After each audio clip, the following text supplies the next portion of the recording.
students, enrollment of international students could be banned if it does not comply. Meanwhile, the White House has frozen $2 billion in federal funds for the university and threatened to revoke its tax-free status. Harvard has refused to give in to Trump's demands on changes at the university.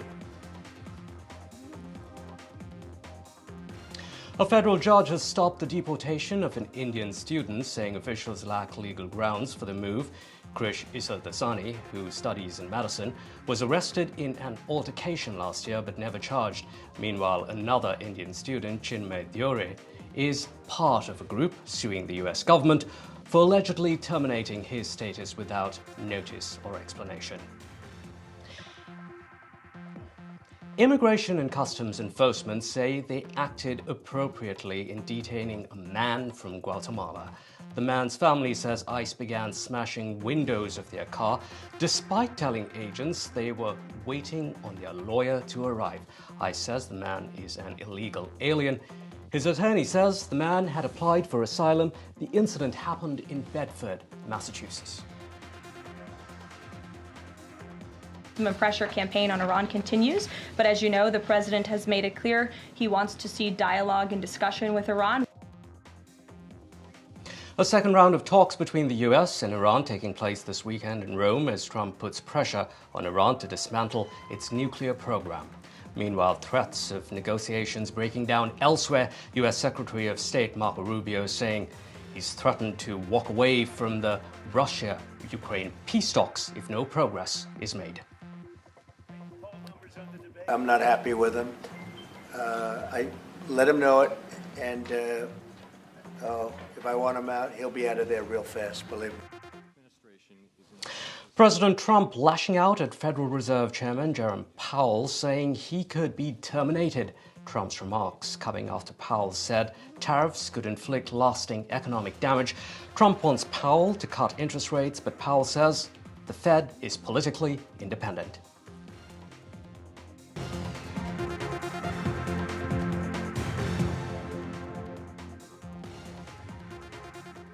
The world is once again watching Iran and the United States as nuclear talks are set to resume over the weekend, this time in Rome. After days of back and forth over the venue and a major shake-up in Iran's negotiating team, tensions do remain high. Here's why. The world's most volatile standoff is back on the table. Iran and the United States will face off again, this time in Rome. I think that Iran has a chance to have a great country and to live happily without death. And I'd like to see that. That's my first option. خیلی خوشبینیم نه خیلی بدبینیم.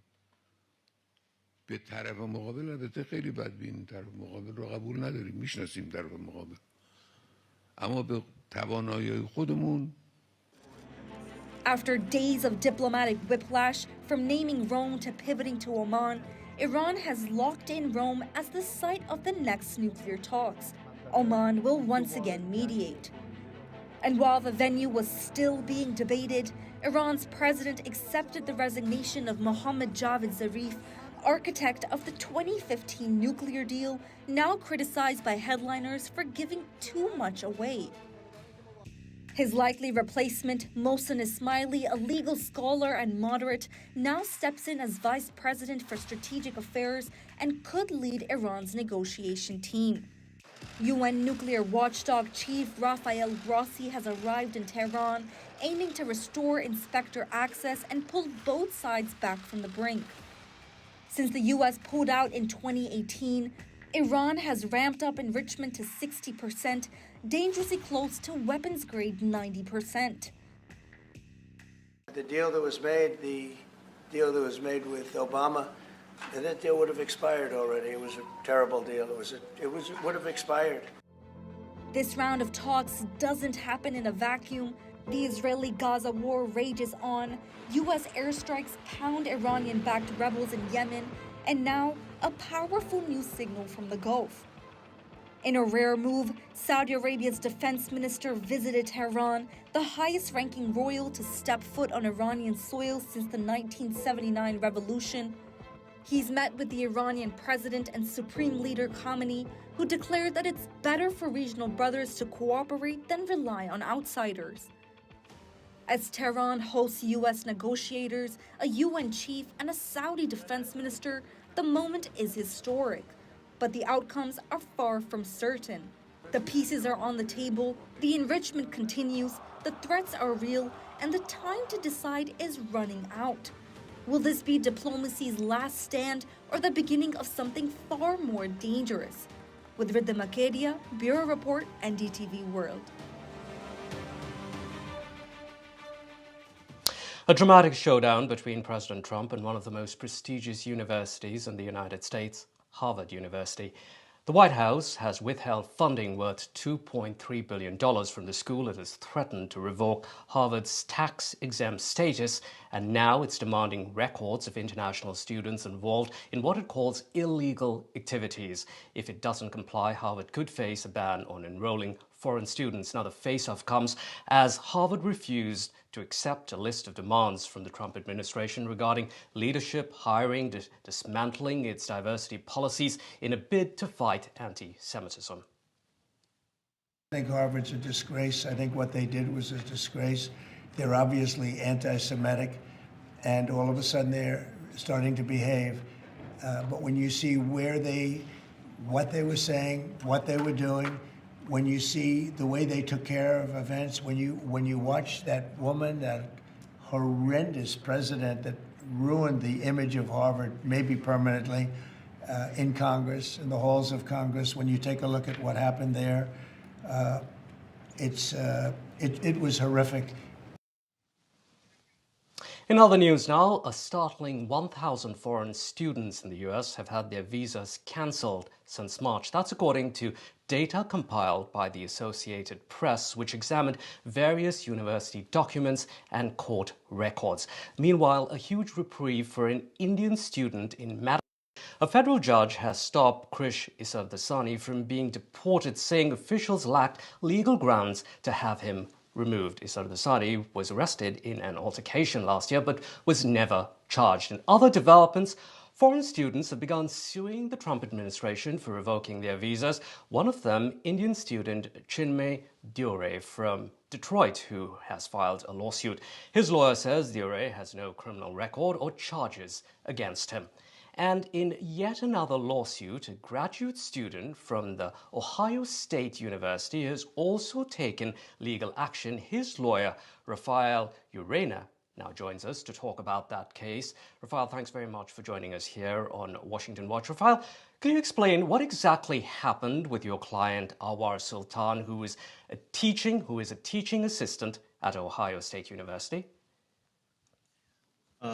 About 2 weeks ago, Mr. Sultan received an email from Ohio State University informing him that his Civis portal was deleted and that the Ohio State University had received an email from the government stating that his status and visa was revoked. And why do you think that happened? Well, this is a clear case of the United States government and President Trump weaponizing immigration enforcement to punish protected political expression. Mr. Sultan exercised a fundamental American constitutional right to protest and now faces the threat of deportation as a result.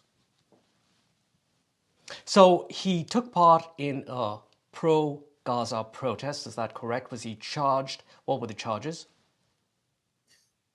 He did. He was arrested. All of the charges were dismissed and expunged from his record.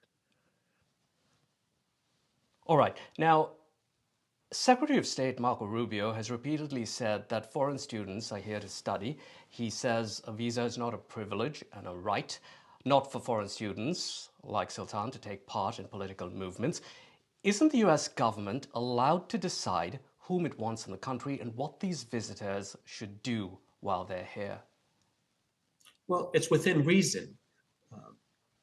Students here in the United States of America have a First Amendment protection to engage in political speech. It's part of the reason why we invite students from all around the world to come to the United States so they can engage in these discussions and engage in protests. It's fundamental to the experience that they're having here in the United States at our universities. Do you worry that today it's about Gaza, tomorrow it might be about something else? No, that's the whole reason for the First Amendment. So we can start, I misunderstood the question. Well, it is very much a concern that the government will start weaponizing all of this speech they find to be contrary to what they believe in. And we're going to be a more repressed society as a result. Rafael, now the Trump administration is implementing a 1952 immigration law. A person can be categorized as inadmissible if he or she will have adverse foreign policy consequences, so to speak. Is that what you think happened with Sultan? I think it's unclear what the government has used to effectuate the visa revocation. It's very clear that they have not provided notice as they should have, and the courts are agreeing with many students across the country that they did not effectuate the proper notice to the students to tell them exactly what's going on and give them an opportunity to respond. How worried should students like your client Sultan should really be if they've taken part in these pro-Gaza rallies previously? I think they should be concerned. The Trump administration is taking a heavy hand against them. I think they should seek representation and fight back in the courts, where many of them are winning. All right. Just want your quick reaction on this one. Now, the Associated Press, as you heard me say earlier, 1,000 international students at 160 U.S. colleges and universities have had their status revoked. Advocacy groups actually saying that that number could be 1,300. What are you hearing? Are you getting more calls? Are you seeing more clients on this front? Yes, I'm receiving calls every day, every hour from scared students around the country. And I expect when the government starts to use AI and starts to really investigate people who are protesting that those numbers will only grow. Right. Just very quickly here, we do have time for one more question here. One Indian foreign student from the University of Wisconsin-Madison has got a reprieve this week. A judge said that he cannot be deported. He has never been charged with anything. We might see more decisions like this, but are you worried that the Trump administration may find other ways to still deport these students? I am worried about that. The government always evolves. The Trump administration always evolves their tactics to conform with barriers or perceived barriers in trying to effectuate their agenda. So I think more heavy-handedness is to come. Rafael Urena, thank you very much indeed for joining us here on Washington Thanks for having me. Watch. In other news now, Florida State University remains in shock after a shooting incident Thursday. The son of a police officer opened fire using his mother's former service weapon. 2 people are dead and at least 6 others are injured. The motive remains unclear. A sun-drenched Florida day disrupted by sounds of gunshots. People ducking, running for their lives, as the U.S. was hit by another mass shooting incident.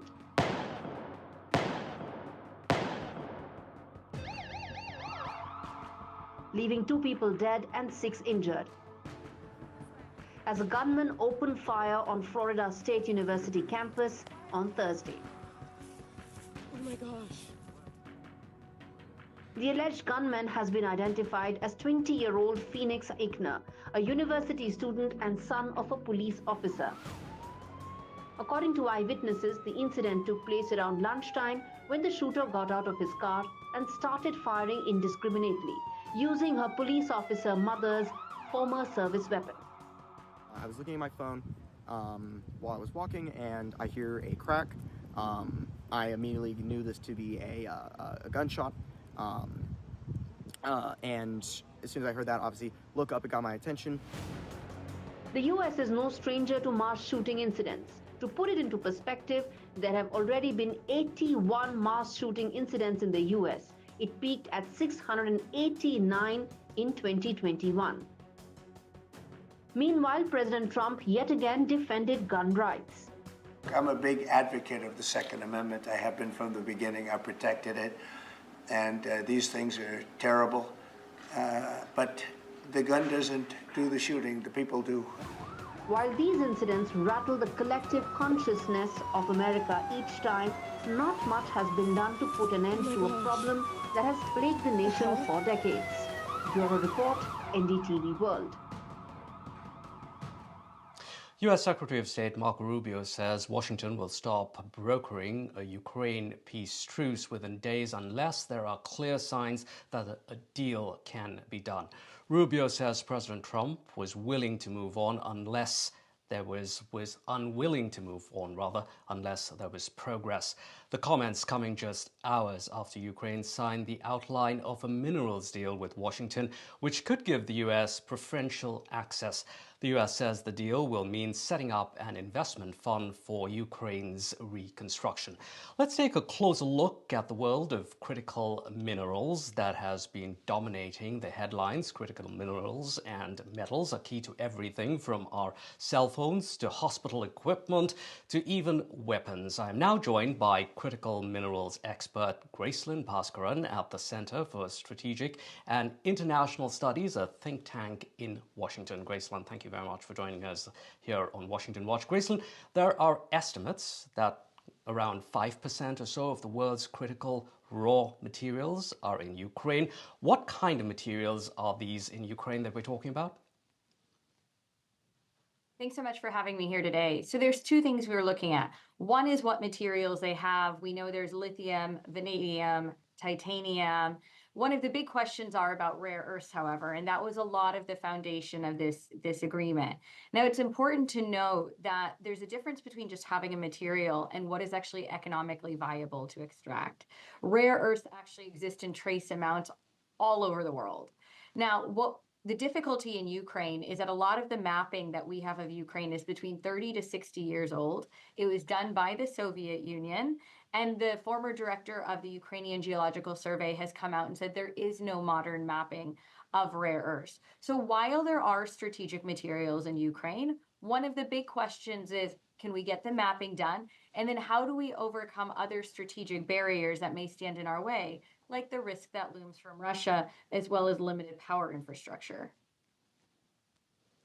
So if those resources, Gracelyn, are limited in Ukraine, let's shift our attention to the world's mighty dragon of critical minerals and rare earths. That's China, of course. It's got this near monopoly. Now, in the ongoing trade war, Beijing has imposed import restrictions, as you know, on the subset of critical minerals, as we've been talking about, called rare earths. Why does this matter? If you could explain to us, how dependent really is the United States on China for this? So what are rare earths? And that'll tell you why they're so important to us. So rare earths are actually a group of 17 minerals, and they are in a variety of very important industries. So they are virtually in every form of defense technology, from fighter jets and warships to missiles, lasers, tanks. They're in your MRI and PET scanners in the medical industry. They're in phones and semiconductors, and they're in many forms of energy technologies. The difficulty with rare earths is actually the concentration. So as I said earlier, rare earths are everywhere. However, what's difficult is taking them out of the ground and separating them. Now, these new restrictions from China only apply to one group of rare earths. So we have two kinds, broadly speaking. We have light rare earths and heavy, and they're literally identified by their atomic weight. These rare earth restrictions apply to heavy rare earths, and 99.5% of the world's rare earths go to China for separation. It's actually now higher than 99.5 now that Vietnam's one facility is currently offline, which means that when China imposes export restrictions, there's not another alternate supply of heavy rare earths we can tap into. Yeah, so China critical to these critical minerals. Now, Gracelyn, Trump wants to boost U.S. production of critical minerals and cut our reliance here on imports, especially China. What do you think of that? How possible is it? It's really important, and it's not about being pro-US or pro-China or pro-India, because there's many countries in the equation. It's actually about the notion that a diverse global supply chain is a really healthy one. Now, the difficulty we have is that geology is where geology is. And at the end of the day, when it comes to rare earths, the US does have a limited supply. We have about 1.3% of the world's rare earths. In comparison, India has about triple what we have. But where our critical choke point is those midstream processing facilities. And the US has spent about $430 million of federal money to build those facilities in Texas and California, but they're not ready yet. And the reality is that these facilities are technically complex, expensive, and take time to build. So until those facilities are completed, we are still highly vulnerable. Gracelyn Pasquin, thank you very much indeed for joining us here on Washington Watch. In other news now, U.S. Vice President J.D. Vance and his wife Usha, the Indian-American Second Lady, will pay a 4-day visit to India beginning April 21st. Vance will hold talks with Prime Minister Narendra Modi with a likely focus on early finalization of a proposed bilateral trade pact. Vance is traveling to India amid the rising global concerns over President Donald Trump's tariffs. Both sides are likely to deliberate on firming up of a proposed trade deal that is aimed at addressing issues relating to levies, market access, and supply chains.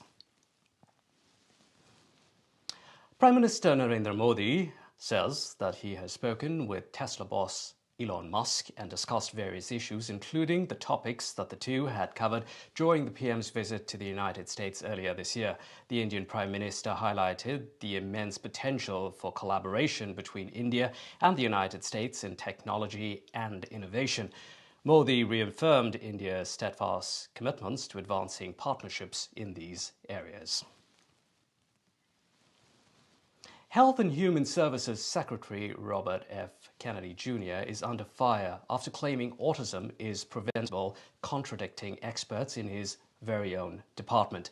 His remarks followed a CDC report showing 1 in 31 U.S. children are now diagnosed with autism, a sharp rise since 2020. Kennedy blamed environmental toxins, not genetics, saying that genetics don't cause epidemics. He also accused the media of ignoring the issue and promised new investigations into possible causes, including mold, food additives, and parental obesity. And finally, before we wrap up, lock the clocks. Some lawmakers, and President Trump too, are hoping to maximize the sun. They are calling for ways for Americans to do away with fiddling around with their clocks twice a year. Time for our story on time. Every year, on every second Sunday of March, clocks in the US spring forward by 1 hour. It's called daylight saving time. That means going around your house, adjusting the time on your watch, your microwave clock, the one on your oven as well. Fortunately, phones do it for you. I'm not in love with daylight saving. I think it definitely does throw people for a loop. Moving the clock forward means 1 less hour of sleep for man and beast alike. Shall we go? Let's go. Come on. Let's go. It does mess with the sleep schedule. Daylight savings, really challenging on the kids. So less sleep and potential for being late, to work the next day. So you'd rather have it stay the same so that you can sleep in? Yeah.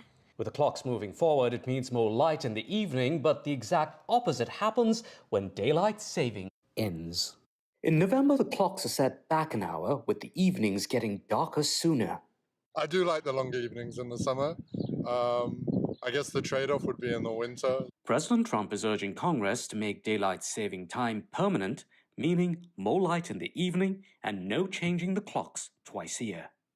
No, I don't think that's a good idea at all. I think that people should decide instead of just having it, do this, do that. There should be a referendum on daylight savings time. I don't know. Don't make it permanent, because otherwise in the winter and you end up with people going to school in the dark and going to work in the dark. I'm not terribly supportive of much that the administration does, but I think this may be a good idea. For me, I would like to get rid of it. I feel like it shouldn't be an idea. Like, there's just other things to kind of think about. This shouldn't be a priority. This is Ladybug. What do you think Ladybug would want? Daylight savings to stay or go? Go, so All right. keep her dinner time. So she can keep a dinner time? Yeah. So if Trump gets his way, it will certainly mean longer evenings out your window. For NDTV, Allister D'Souza, Washington, D.C. That's it from Washington Watch. I'm Allister D'Souza.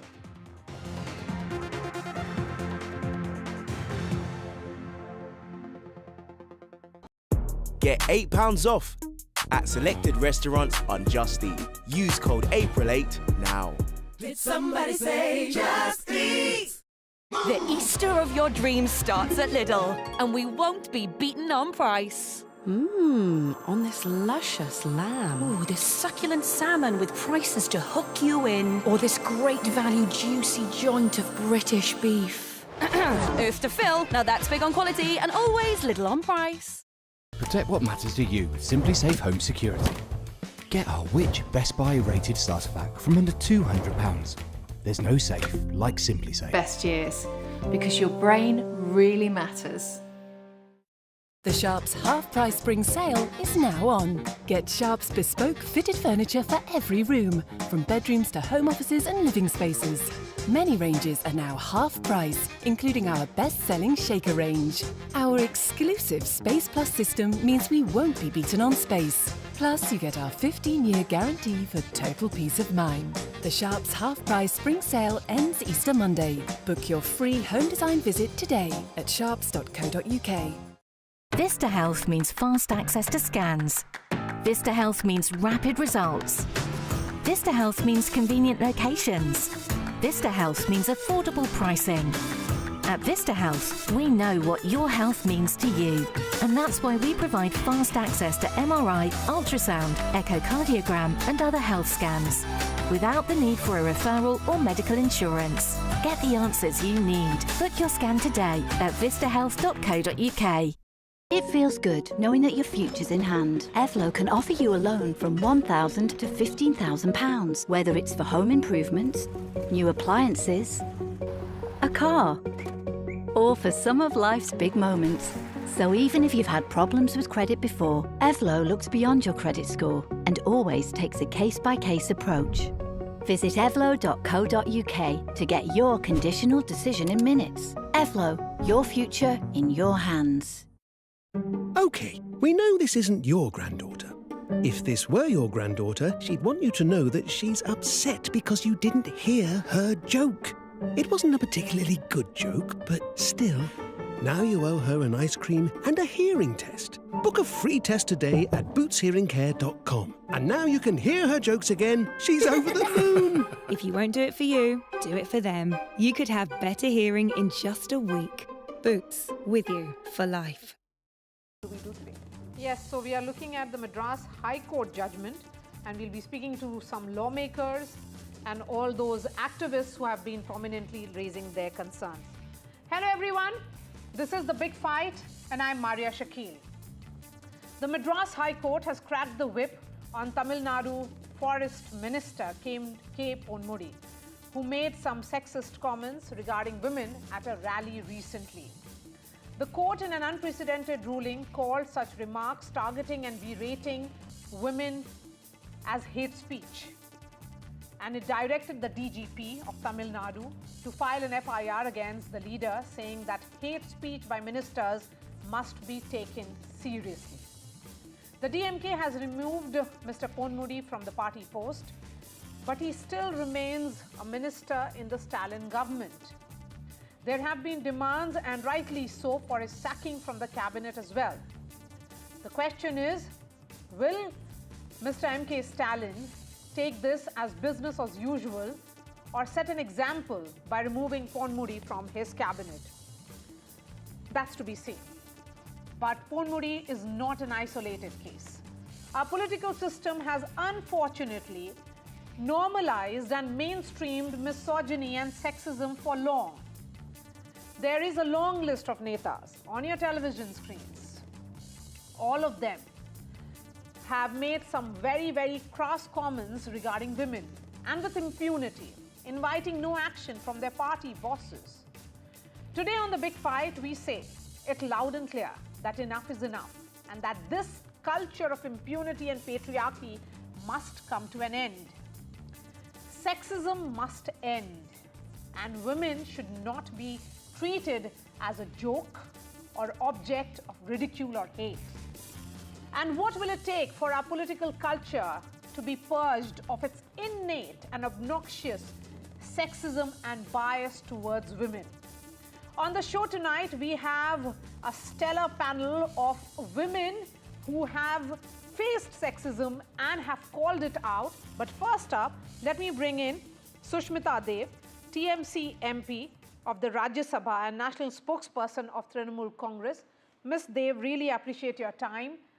Many would say women in public life have faced it, many have called it out. You know, somebody like you have spoken about it extensively and on multiple platforms. Do you see now the judiciary perhaps drawing a line, a Lakshman Rekha, the much needed Lakshman Rekha with this judgment?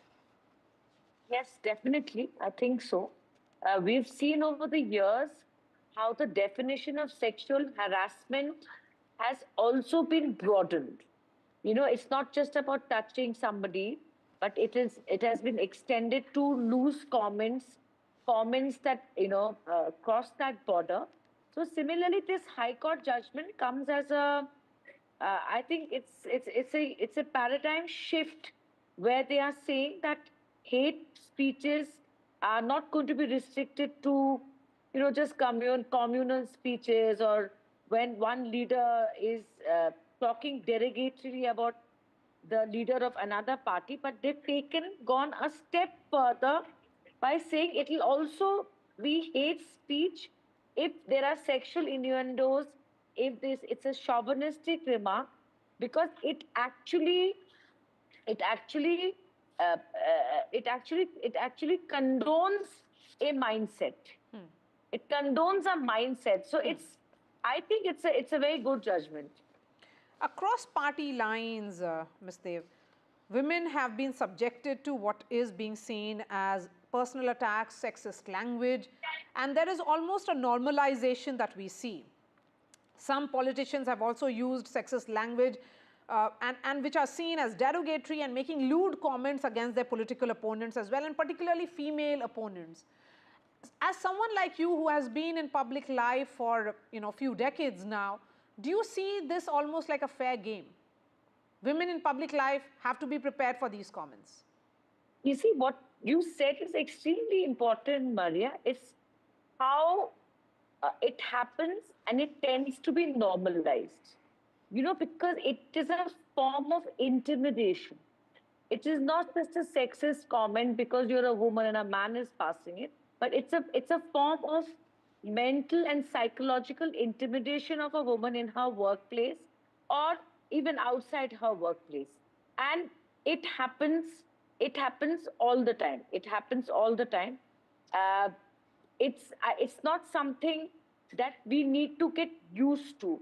On the contrary, it is something that needs to change for the men on that side.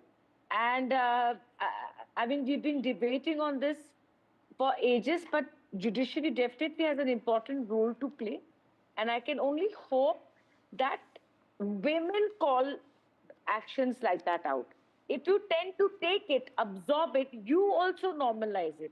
So it's very important to call out those men who feel that it's business as usual. And why do you say that this will ensure some kind of paradigm shift if we are looking at mindset not changing, Ms. Dev? Because since times immemorial, be it in state assemblies or even in parliament, where women MPs have been called parkati, comments which were seen as essentially personal attacks, and they are faced about their relationships, family, personal life. Then why can this really ensure a paradigm shift unless there is a mind change, there is a mindset change? No, nothing can change. Nothing can change unless the mindset changes. And that's work in progress. It's something that's not been achieved anywhere in the world. But when you get a judgment like this, it acts as a deterrent. It acts as a deterrent, and it gives women an opportunity to actually a bigger opportunity to women to actually bring in more behavior within the judiciary's watch, if you like, because it's also about what's actionable and what's not. So by this judgment coming into play, a sexist comment made in public by a politician has been made actionable. And I think that should encourage more women to take recourse to justice. You see, you also have to make it easy for us women to say that I can go to court and I can actually prove this or prove that, because the court has interpreted it in this way. Without this judgment, it's just left to, it's left to interpretation. And I also feel, to answer your question, you can keep passing laws, but unless the mindset change, it can't change. But that doesn't mean that the judiciary should sit back.